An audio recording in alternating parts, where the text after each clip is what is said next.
पहाड़ों में हो रही बारिश से बद्रीनाथ धाम में अलकनंदा नदी के जलस्तर बढ़ने के बाद तप्त कुंड इलाके से हटाए गए यात्री और ऊंचाई वाले इलाकों में हो रही बारिश से अलकनंदा नदी उफान पर है। धाम में नारद कुंड और गांधी घाट पर भी जलमग्न हो गए हैं। आज पानी के जलस्तर में थोड़ी कमी जरूर आई है, लेकिन बारिश से फिर से पानी बढ़ सकता है।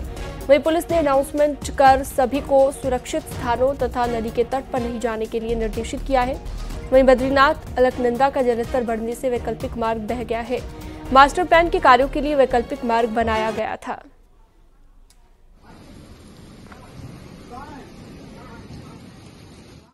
आप लोग ऊपर चले जाए, अभी नदी का और स्तर बढ़ने की संभावना है।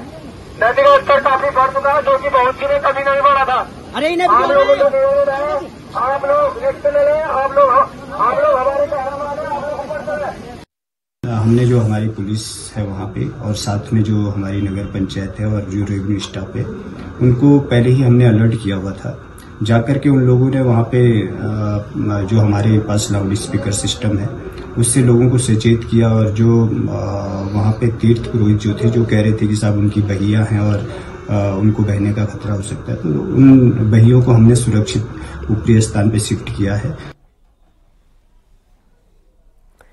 पूरे उत्तराखंड में आज तेज बारिश का अलर्ट है। कुमाऊं मंडल के लिए बारिश का रेड अलर्ट मौसम विभाग ने जारी किया है। मौसम विभाग की चेतावनी के बाद अल्मोड़ा, नैनीताल, पिथौरागढ़ और चंपावत के साथ बागेश्वर में सभी स्कूलों को बंद रखा गया है, तो सभी अधिकारियों को भी अलर्ट रहने के लिए निर्देशित किया गया।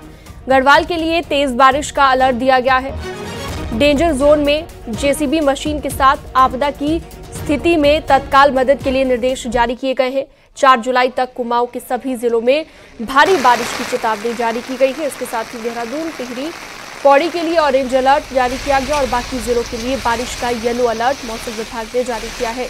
इसके साथ ही चारधाम यात्रा में जाने वालों को अलर्ट पर रहने के लिए सलाह दी गई है। सुनील और प्रभात खबर पर ज्यादा जानकारी के लिए हमारे साथ लाइव जुड़ चुके हैं।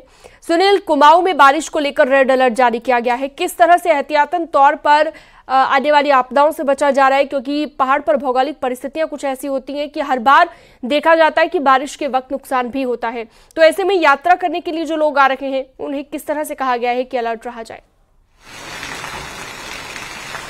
देखिए सीनम, मौसम विभाग के फोरकास्ट के अनुरूप कुमाऊं के सभी जिलों में अलर्ट कर दिया गया था और आपने देखा कि कई डिस्ट्रिक्ट में, चाहे चंपावत हो, बागेश्वर हो, यहाँ पर स्कूली बच्चों की छुट्टियां भी कर दी गई थी मौसम विभाग के अलर्ट को देखते हुए। अभी की जो ताज़ा अपडेट है, इंडियन मेट्रोलॉजिकल डिपार्टमेंट ने अलर्ट जारी किया है खासकर 3 जिलों के लिए। बागेश्वर, चंपावत और नैनीताल में एक्सट्रीम हैवी रेनफॉल यहाँ पर हो सकता है, यानी कि अत्यधिक भारी से भारी बारिश इन जिलों में अगले 24 घंटे में देखने को मिल सकती है। इसीलिए खास तौर पर बागेश्वर, चंपावत और नैनीताल के डिस्ट्रिक्ट एडमिनिस्ट्रेशन को अलर्ट मोड पर रखा गया है कि किसी भी आपदा की स्थिति में तत्काल लोगों तक राहत पहुंचाई जा सके। इसके लिए सभी अधिकारियों को अलर्ट रहने को कहा गया है। इसके अलावा जो ताज़ा अपडेट है उसमें अल्मोड़ा, बागेश्वर, चंपावत, नैनीताल, पिथौरागढ़ और उधम सिंह नगर यहाँ पर हैवी से हैवी रेनफॉल हो सकता है। इसी में देहरादून, हरिद्वार, पौड़ी और टिहरी जिलों को भी रखा गया है। ये आईएमडी का ताज़ा अलर्ट अभी जारी हुआ है। मुख्यमंत्री पुष्कर सिंह धामी ने भी तमाम विभागीय अधिकारियों को आपदा की इस सिचुएशन में, जब हैवी रेनफॉल हो, कहीं पर कोई डिजास्टर आता है, तो अधिकारियों को कोऑर्डिनेशन के साथ काम करने को कहा गया है।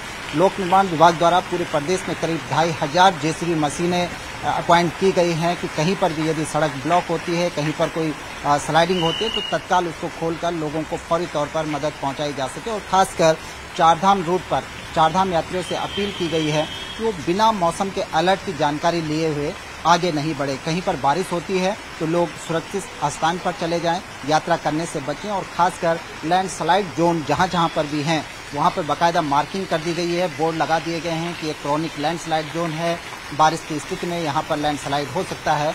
यात्रियों को अलर्ट रहने को कहा गया है पूरे प्रदेश भर में। मैं भी राजधानी देहरादून में हूँ, आपने देखा कि यहाँ पर भी मूसलाधार बारिश हो रही है और देहरादून के कई इलाकों में जल भराव की स्थिति पैदा हो गई है। जी, बहुत शुक्रिया सुनील और प्रभात, तमाम जानकारी के लिए आपका।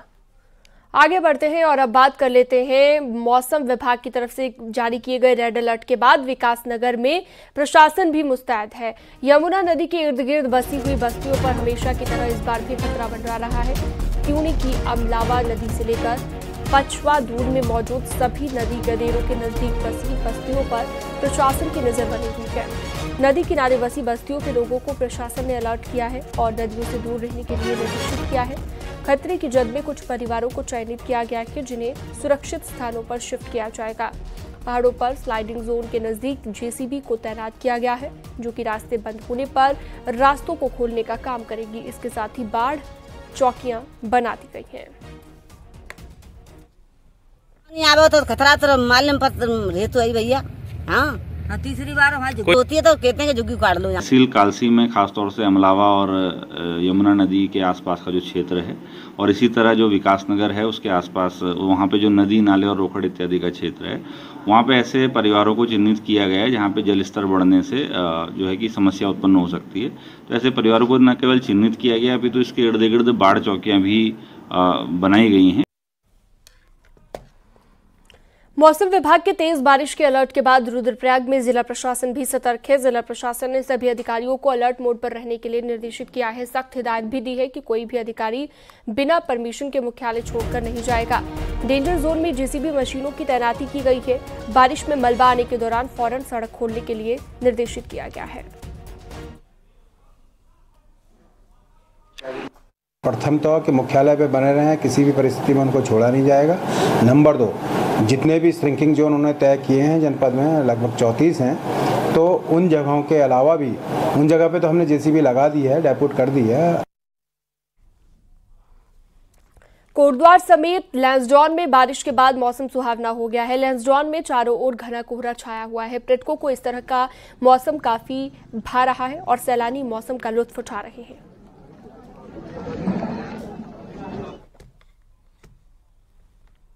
पहाड़ में बारिश का दौर शुरू हो गया है। ये मानसूनी बारिश नैनीताल शहर के लिए संकट ला सकती है। एक रिपोर्ट आपको दिखाते हैं।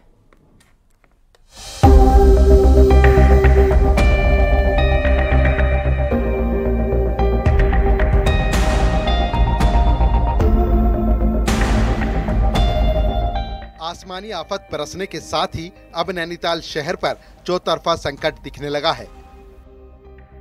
टिफिन टॉप चाइना पीक से लेकर शहर के बीचों बीच भी बोल्डर गिरने का खतरा है। वहीं नैनीताल को बचाने वाला बलिया नाले से ट्रीटमेंट के कामों के शुरू होने के बाद भी संकट बरकरार है।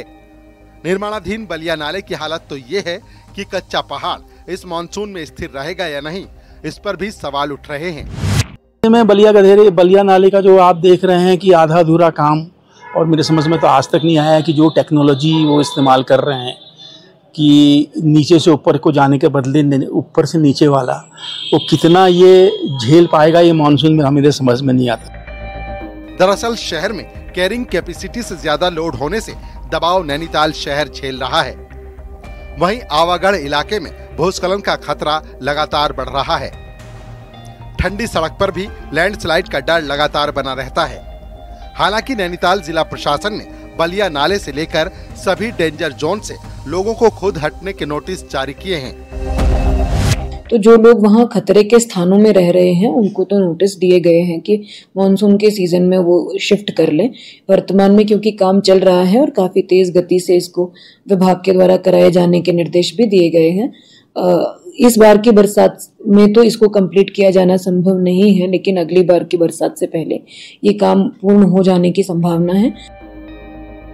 मानसून की बारिश शुरू हो चुकी है और सरोवर नगरी में कई जगह भूस्खलन का डर लोगों को सता रहा है। ऐसे में डेंजर जोन का जल्द ट्रीटमेंट बेहद जरूरी है। न्यूज़ 18 के लिए नैनीताल से वीरेंद्र बिष्ट की रिपोर्ट।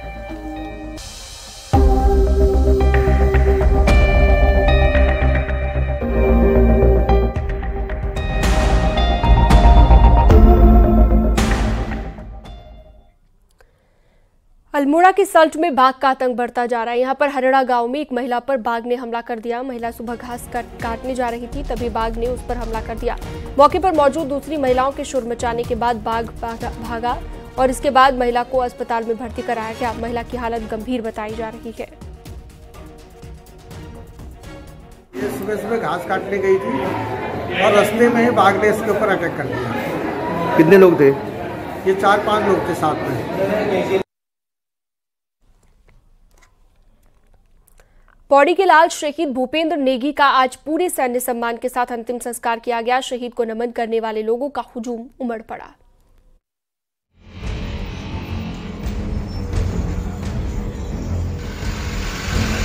उनतीस जून को लद्दाख में श्योक नदी का जलस्तर अचानक बढ़ने के कारण T-72 टैंक को नदी पार करवा रहे DFR भूपेंद्र नेगी समेत 5 जवान देश सेवा में शहीद हो गए। शहीद भूपेंद्र नेगी पौड़ी जिले के बिशल्ड गांव के रहने वाले थे। आज जब उनका पार्थिव शरीर उनके गांव पहुंचा तो हर किसी की आंखें नम थी। परिजनों के साथ पूरे गांव ने नम आंखों से पौड़ी के लाल को अंतिम विदाई दी। भूपेंद्र बीते 18 सालों से भारतीय सेना का हिस्सा थे। भतीजा जो है देश के लिए वीर हुआ, शहीद हुआ, मुझे इसी से खुशी है। साथ दुखी है कि उसके छोटे छोटे बच्चे से भी दुख। बाकी आप क्या बोलते हैं? मैं हाँ, सरकार से मेरी जितना भी हो सका परिवार के लिए सरकार कुछ न कुछ करे।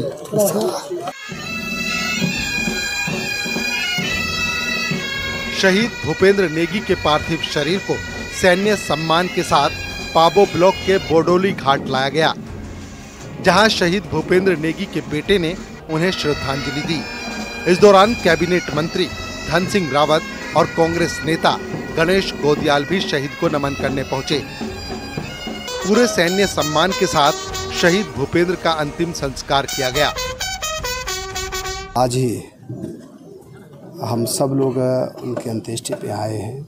मैं सबसे पहले तो सरकार की तरफ से, अपनी तरफ से, क्षेत्रवासियों की तरफ से उनको श्रद्धा सुमन देने आ रखा हूँ। और हमारे क्षेत्र का कई जाबाज जो है सेना में शहीद होते हैं। स्वाभाविक है कि इंसान होने के नाते थोड़ा सा दुख की बात तो है ही है, क्योंकि उसके परिवार में अभी उसके बच्चे छोटे बच्चे हैं जिनकी अभी देखभाल की जानी है, और उसके लिए हम जब तक बरसात प्रयास करेंगे कि आगे उनकी यथोचित देखभाल और जो भी उनको लागू होता है सरकार से, राज्य सरकार, केंद्र सरकार से, उसको उनको दिलवाए। शहीद भूपेंद्र भले ही आज हमारे बीच नहीं हैं, लेकिन उनकी शहादत को हमेशा याद रखा जाएगा। न्यूज़ 18 के लिए पौड़ी से आलोक रावत की रिपोर्ट।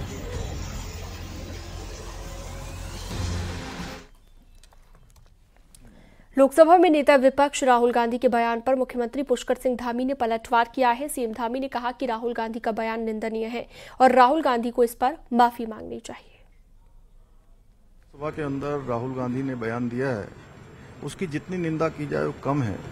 और जिस प्रकार से उन्होंने पूरे हिंदू समाज को जो है हिंसक बताया है, वो बहुत ही निंदनीय है। और ये हमेशा से हिंदू समाज का अपमान करने में अपने को गर्व महसूस करते हैं। और आपने देखा होगा पिछले दिनों इनकी पार्टी के और इनके सहयोगी लोग सनातन को गाली दे रहे थे, भगवान राम के मंदिर का विरोध कर रहे थे। और राहुल गांधी विपक्ष के नेता हैं। विपक्ष के नेता का पद बहुत गरिमामयी होता है, उनको गंभीर होना चाहिए। मैं तो यही कहूंगा कि भगवान उनको सद्बुद्धि दे। चलिए आगे बढ़ते हैं और अब बात करते हैं रामनगर के लखनपुर में बीजेपी ने नेता प्रतिपक्ष राहुल गांधी के खिलाफ प्रदर्शन किया, उनका पुतला दहन किया। बीजेपी कार्यकर्ताओं ने कहा कि राहुल गांधी ने कल लोकसभा में हिंदुओं का अपमान किया है, जिससे कतई बर्दाश्त नहीं किया जाएगा।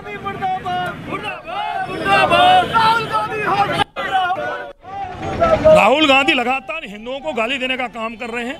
केवल कुछ संप्रदाय का एक वोट हासिल करने के लिए लगातार हिंदुओं को अपमानित करने का काम कर रहे हैं। जिस प्रकार से कल संसद में उन्होंने हिंदुओं के खिलाफ बोला है और उन्होंने हिंदुओं को हिंसक कहा है, जबकि हिंदू कितना सहिष्णु होता है, कितना प्यार मोहब्बत वाला होता है, पूरी दुनिया इस बात को जानती है, क्योंकि हम सब सनातन को मानने वाले लोग हैं। हिंदुओं को हिंसक बताने वाले नेता प्रतिपक्ष राहुल गांधी के बयान पर साधु संतों में भी खासी नाराजगी है। धर्मनगरी हरिद्वार के साधु संतों ने राहुल गांधी के बयान की कड़ी निंदा की और कहा, राहुल गांधी ने नेता प्रतिपक्ष बनते ही हिंदू समाज का अपमान किया। अपने बयान के लिए राहुल गांधी को हिंदुओं से माफी मांगनी चाहिए। इसके साथ ही साधु संतों ने लोकसभा अध्यक्ष से राहुल गांधी पर कार्रवाई करने की मांग की है। हाथी के दांत दिखाने के और खाने के और उस व्यक्ति ने संसद में पहली बार प्रतिपक्ष का नेता बनते ही हिंदुओं पर हमला किया, हिंदुओं की अस्मिता पर हमला किया है, हिंदुओं का अपमान किया है उस आदमी ने। और हिंदुओं का अपमान नहीं, देश के हिंदुओं का अपमान करने का मतलब है इस देश का अपमान, और इस देश का अपमान का मतलब है संसद का अपमान। देहरादून में सीएम पुष्कर धामीनी शासकीय आवास परिसर में देव संस्कृति विश्वविद्यालय हरिद्वार के कुलपति के साथ यज्ञ और गायत्री पूजन किया। इस अवसर पर प्रभु से समस्त प्रदेशवासियों के लिए सुख समृद्धि की कामना की गई, राज्य की उन्नति के लिए प्रार्थना की गई।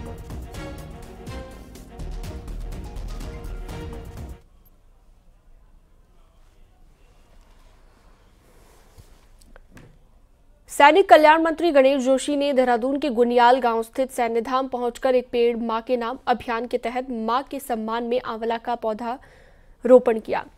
अभियान के तहत सैन्यधाम स्थल में 200 से ज्यादा विभिन्न प्रजाति के पौधों का रोपण किया। मंत्री गणेश जोशी ने कहा कि जिस प्रकार जलवायु परिवर्तन और पेड़ पौधों के कटान से जल स्रोत सूख रहे हैं, ऐसे वृक्षारोपण करना बेहद जरूरी है। उन्होंने इस बात पर जोर दिया कि न केवल पेड़ लगाना जरूरी है, बल्कि जब तक पेड़ मजबूत स्थिति में ना आ जाए तब तक उसकी देखभाल करना जरूरी है।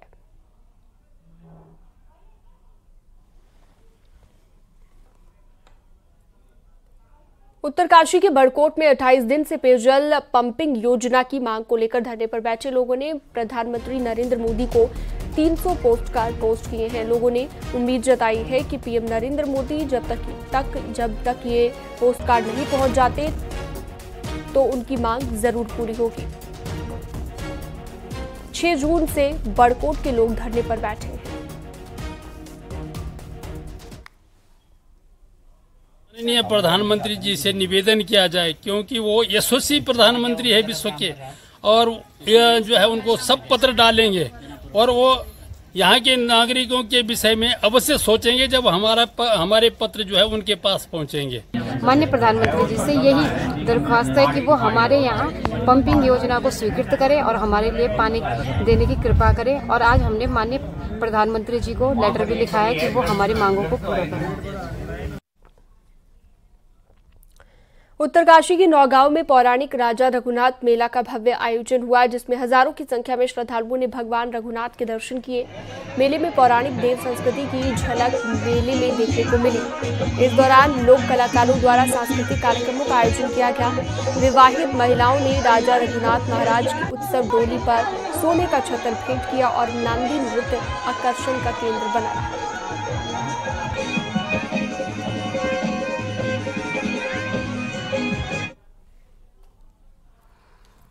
आजादी के बाद भले ही भारत में सड़कों का जाल बिछ गया हो, लेकिन पिथौरागढ़ जिले में आज भी एक गांव ऐसा है जहां पर पहुंचने के लिए 18 किलोमीटर का कठिन पैदल सफर करना पड़ता है। दशकों से रोड बनाने की फरियाद लगाई जा रही है, लेकिन आज तक अनसुनी है।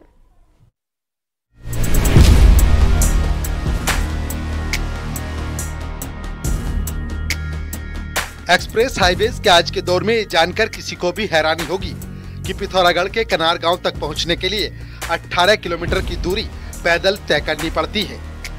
धारचूला तहसील का कनार गांव रोड न होने की वजह से एक नहीं कई दिक्कतों से जूझ रहा है। 2000 की आबादी वाला ये गांव रोड न होने से एक ऐसे टापू में तब्दील हो गया है जिसका बाकी दुनिया से कोई नाता नहीं है। कनार के ग्रामीण दशकों से रोड के लिए नेताओं से लेकर अफसरों तक की दहलीज पर सैकड़ों फरियाद लगा रहे हैं, फिर भी ये गांव रोड से नहीं जुड़ पाया। 18 किलोमीटर दूर पड़ता है बरम से कनार, जहाँ पर जो है गर्भवती महिलाएं जो है कभी दिक्कत आती है तो बहुत मुश्किल से डोली में ला करके जो है उनको पिथौरागढ़ पहुँचाना पड़ता है, जिला मुख्यालय तक पहुँचाना पड़ता है। और वृद्धावस्था जो लोग हैं उनको अगर कभी बीमारी हो गई तो उसमें भी जो है हमको ऐसे डोली के सहारे से लाना। और रोड न होने से नाराज कनार के ग्रामीणों ने बीते 4 विधानसभा और 2 लोकसभा चुनावों का बहिष्कार भी किया है। असल में छिपला केदार पर्वत के बीच बसे कनार के लिए अस्कोट सेंचुरी एक अभिशाप बन गई है। सेंचुरी एरिया होने की वजह से इस इलाके को रोड से जोड़ पाना कठिन हो रहा है। यही नहीं, कनार क्षेत्र बेशकीमती वन संपदा का भी भंडार है। 31 हेक्टेयर क्षेत्र में प्रस्तावित रोड की राह में एक रोड़ा वन अधिनियम भी है, जिसके निपटने के लिए अब प्रशासनिक स्तर पर कुछ कोशिशें भी तेज हुई हैं। बनाई जाए, इसके लिए कार्यवाही ऑलरेडी गतिमान है। इसके लिए CA को सर्च कर रहे हैं और लगभग 31 हेक्टेयर CA की आवश्यकता है, तो उसके चयन की कार्रवाई चल रही है और जैसे ही उसका चयन हो जाएगी हम लोग फॉरेस्ट लैंड ट्रांसफर का प्रपोजल अपलोड कर देंगे। गांव में रोड न होने की वजह से जहां हेल्थ सिस्टम पटरी से उतरा है, वहीं शिक्षा के लिए भी बच्चों को खासी दिक्कतें उठानी पड़ती हैं। ये हालात तब है जब कनार प्राकृतिक तौर पर काफी सुंदर इलाका है। ऐसे में अगर इस गांव तक रोड बनी तो हजारों की आबादी तो मुख्य धारा से जुड़ेगी ही, साथ ही एक नए पर्यटन स्थल के दीदार भी लोगों को आसानी से हो सकेंगे। न्यूज़ 18 के लिए पिथौरागढ़ से विजयवर्धन उप्रेती की रिपोर्ट।